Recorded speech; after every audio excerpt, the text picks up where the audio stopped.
What is melody?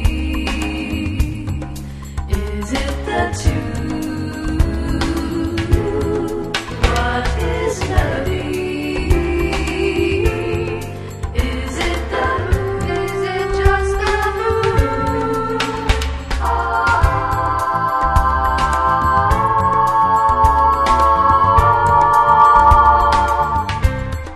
Ask Richard now.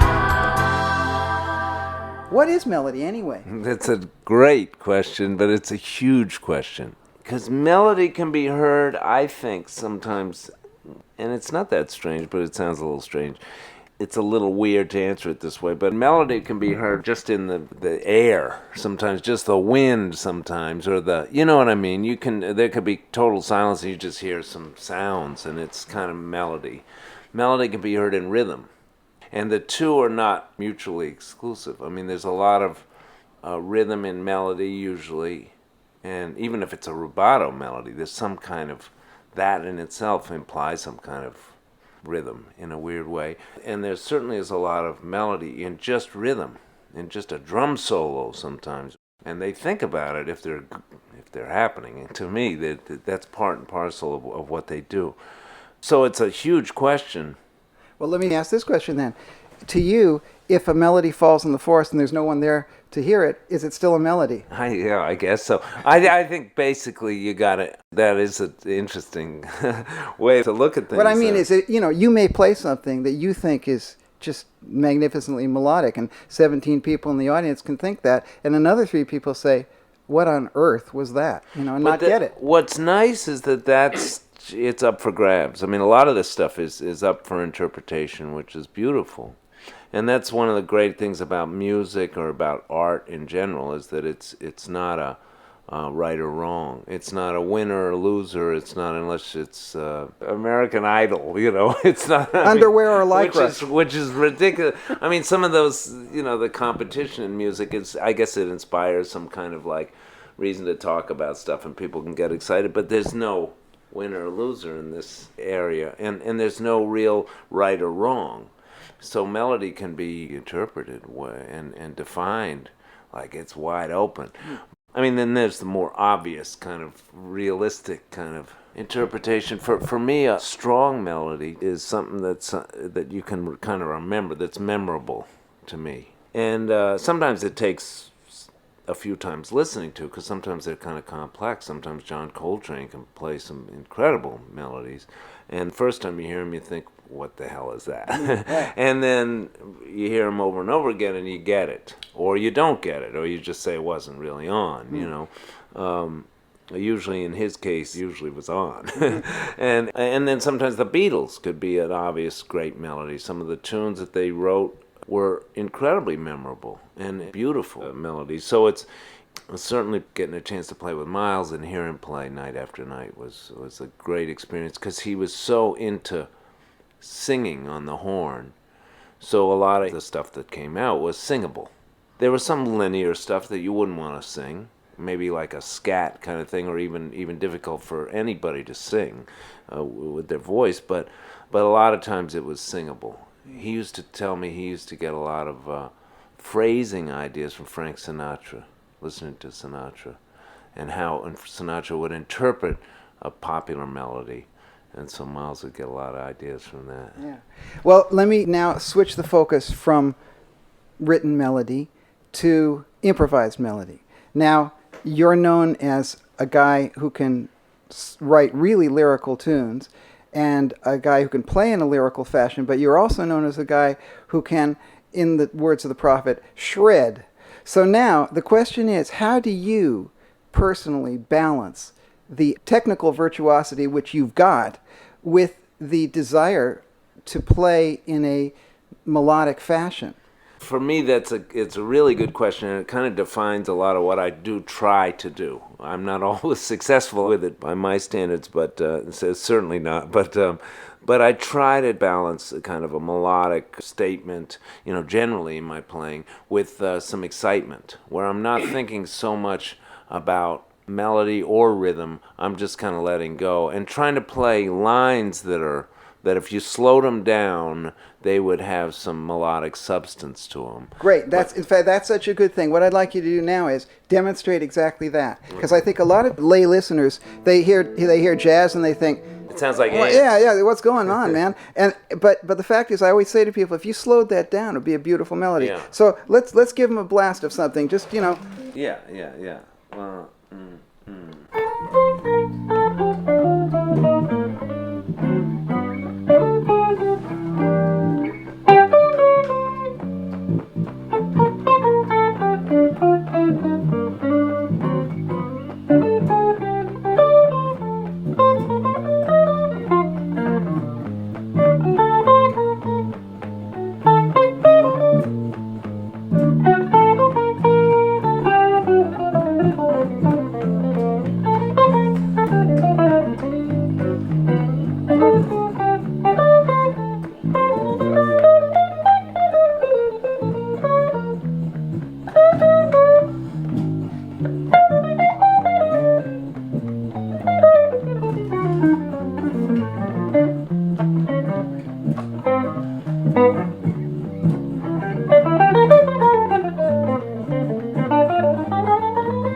thank you very much. I was trying to sing some of that, and that's another thing I try to do sometimes, even under my breath, even if I'm playing fast and you can't sing every note, but try to have that sense that I'm singing, really hearing every note. Miles said that Oscar Petterford, great bass player, used to do that. He said, "Oh, that was Oscar used to sing, tell me to sing every note." Not to tell him, but he said he used to do it. Oscar used to do it, and he could hear him sing.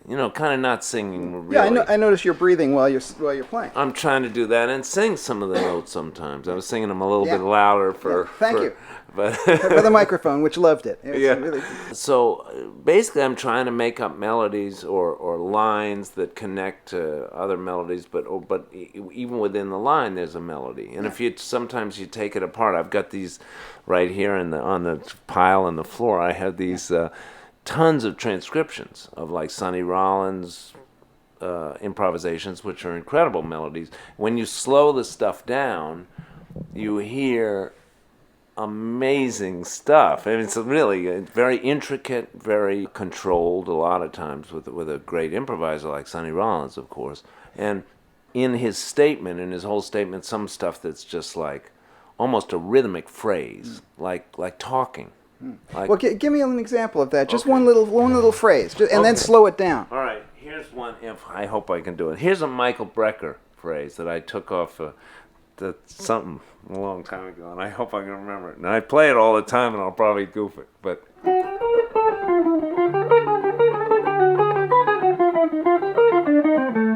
Give it a harmonic context, please. What's C. the chord? C.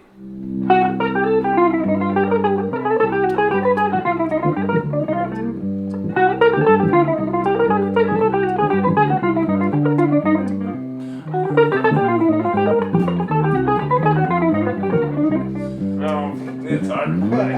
Okay. You'll get one good one. Okay, go, yeah. Okay. But, well, okay, let's try something else. But Let's you try- got that idea, Yeah, right? sure. And slow.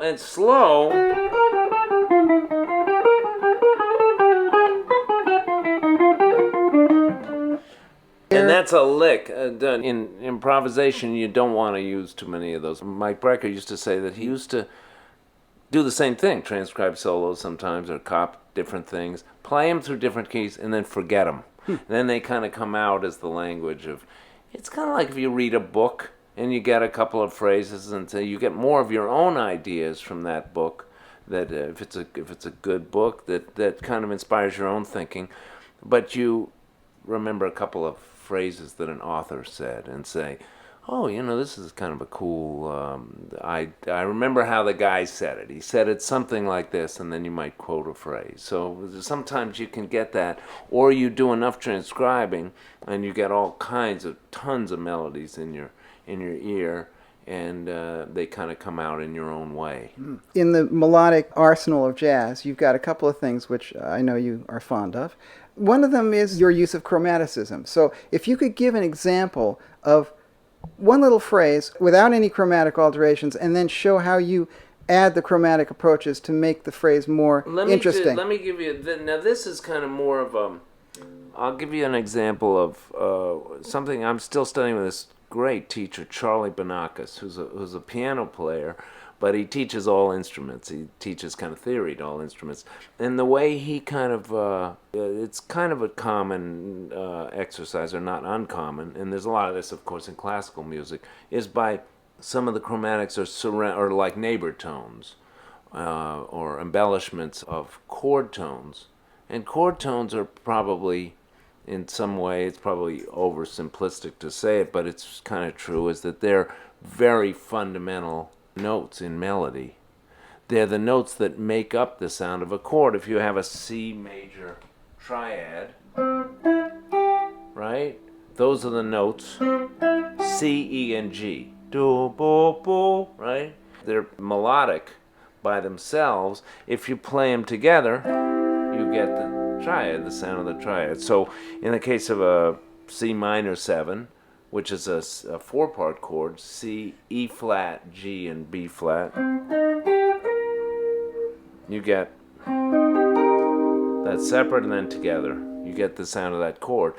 What Charlie teaches sometimes is chromatic from below each chord tone, and then scale from above each chord tone, which is another common embellishment. Those are two common embellishments. So let me just take a C major 7, C, E, G, and B, and illustrate that just real quick. So B to C, with chromatic from below C is B, and to the chord tone, resolve it to the chord tone, then E flat to E, G flat to G, B flat to B.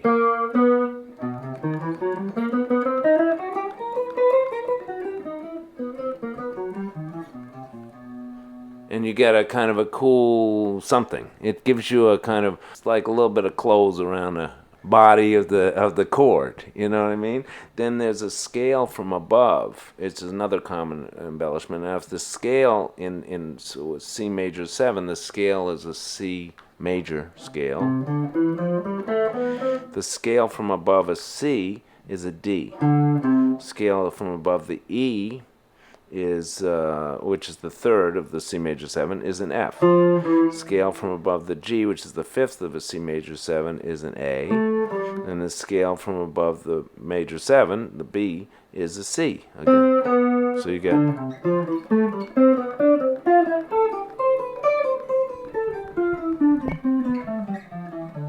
If you put those two together, you get bo, bo, bo, bo, bo, bo. That's the chromatic from below and the scale from above.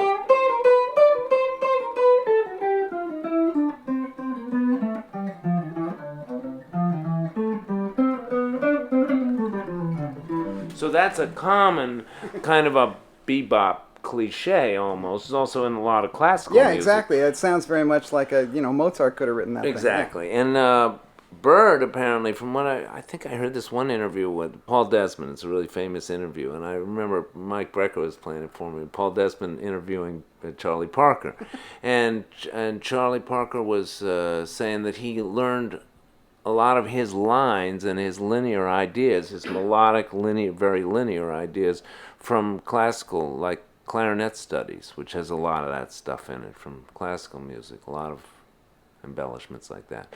So that's got a lot to do, of course, with bebop and a kind of a jazz, quote unquote jazz kind of bebop kind of concept in some ways, those chromatics.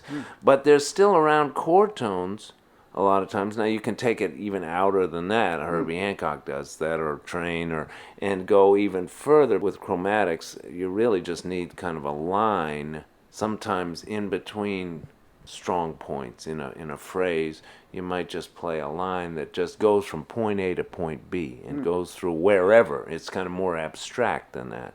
The melody could be more abstract, but there is a lot of stuff around chord tones. Chord tones are very fundamental notes, and of course you want to learn music. To me, it's very important to learn it both ways, like you learn a language. If you go to school, you understand the language in terms of spelling, in terms of pronunciation, in terms of verb conjugation, the logistics of the language. But ultimately, with any language, including the language of music and the language of jazz or pop or rock or classical, you really learn it by doing it, by playing and by listening to people that are fluent in it. And that's how you learn any language, and especially this one. Let me ask you about another element of your melodic improvisation style, which of course is poly-wanna-cracker tonality. So if you could demonstrate that, I thought maybe Janek could play just some simple tune, like whatever, any simple tune you want, and where we can hear the chord tones, the Latin thing maybe, where you do the chords and you can hear them clearly. And you just play the real chords and then show how it would be if you superimpose other. I might just start off with just the chord tones of two different chords. One, the original chord, we'll play something in C minor 7 again. Why not? Why not? And I'll just play in C minor for a while using a C Dorian, and then you stay in C, Janek's going to stay in C, and I'll play also a minor third up there's tons of possibilities, but I'm going to actually think E flat Dorian, which is a minor third up from C Dorian, and also think the chord E flat minor 7. And so we're playing over C minor 7, but I'm going to be superimposing or going between those two tonal centers. Hit me, big boy. Okay, so 1, 2, 1, 2, 3, 4.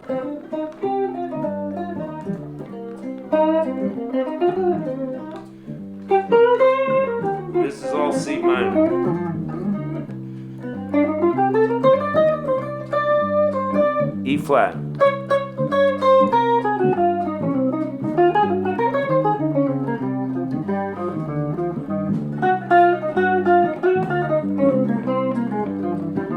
E flat. C. E flat. C. E flat.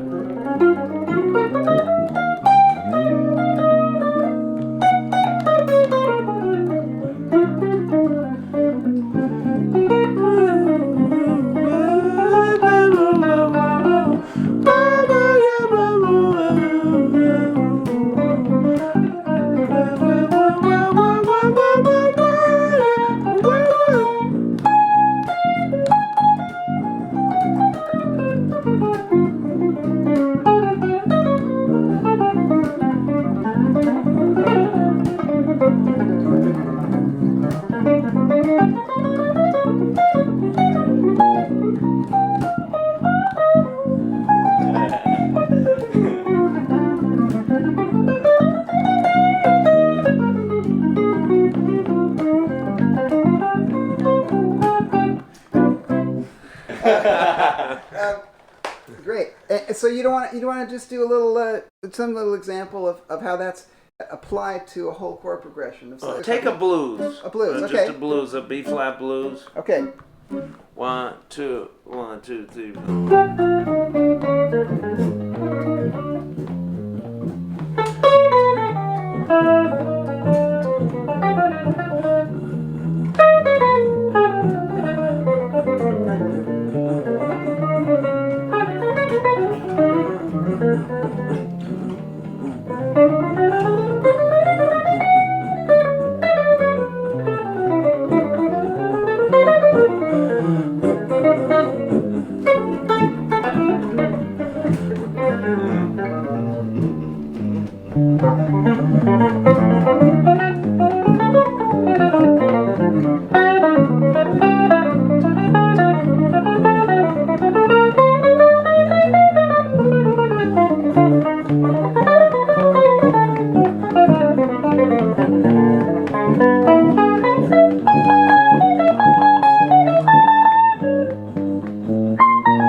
Question, which is you'll love this one. How does a musician develop the technical ability to do absolutely anything and yet have the taste not to?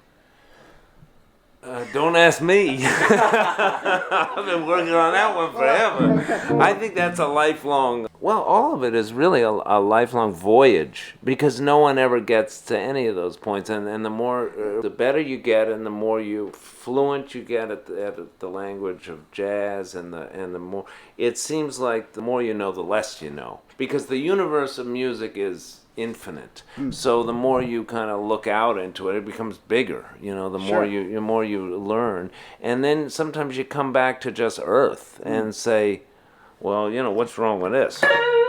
You know, that's pretty strong right by itself. And how it's played is also very strong. How a melody is delivered. I mean, just can be that or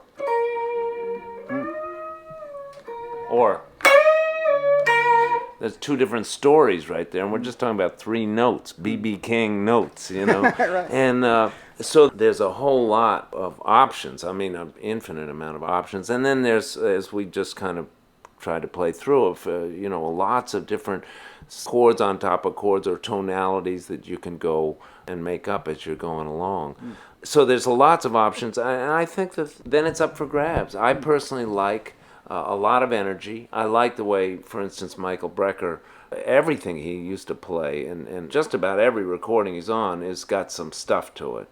And he played a lot of notes. He played with a lot of fire. And he could also play very lyrically, very melodically, very like a kind of a statement, then take a breath, and build a solo. And then by the end, he was steaming, usually.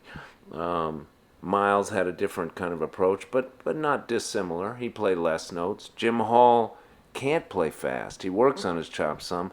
By the nature of the fact that he can't play fast, his style is defined, and most people's styles are defined as much by what they can't do as what they can do. And then they're also defined by who they are and how they feel, and whatever how their heart beats, Sure. And so there's lots of kind of options. So I wouldn't, I still work on that. It's a great question, and that balance is always tricky. And sometimes when you have the chops, I find myself, without looking over my shoulder all the time, because when you're playing, you want to let go. You want to let your heart out.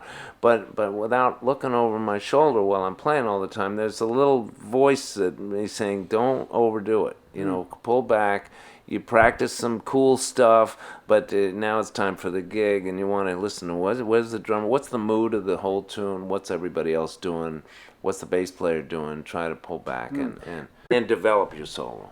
When you were starting out to develop your solo thing, to what extent did the listener reaction help you discover what worked and what didn't melodically? What kind of stuff, you got a great reaction from? What kind of stuff, perhaps, I know it's impossible that an audience would not react enthusiastically to you, but let's just say it happened. That's okay. It's but just at the what kind of things did you find? Maybe I should do more of this and less of that, and Well, there are times when the audience can be really helpful in terms of inspiring you, and then there are times when you just got to kind of have a balance. And Miles was I think the king of this, which influenced his playing and informed his playing in a way that was really fantastic, which is he was very aware of the audience and kind of what got over, and he could get the house in a way. Yeah, which is contrary to what the perception of him is. Well, it was very important to him. I'll tell you that right now. It was really important to reach people,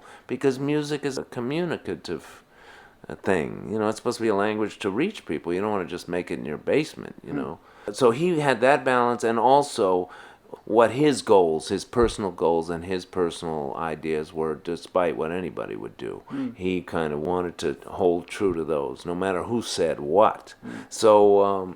So that was a great balance. I think it's a great balance of having your own kind of integrity, musical goals, and your own stuff, which is, the sky's the limit as far as I'm concerned. There's not a right or wrong. I hear some people say less, more, who knows? What the hell? To me, it's up for grabs. And musical is beautiful in that regard. But the thing is, I think it's also great to have an audience will balance you, kind of, in some ways. If you come out burning and you play the first tune is killing, and then you play the second tune with the same intense energy and the same kind of, it almost sounds like the same texture in the same tune, and the third tune with the same intent, you're going to notice the audience saying, we got it the first. Radio Rich.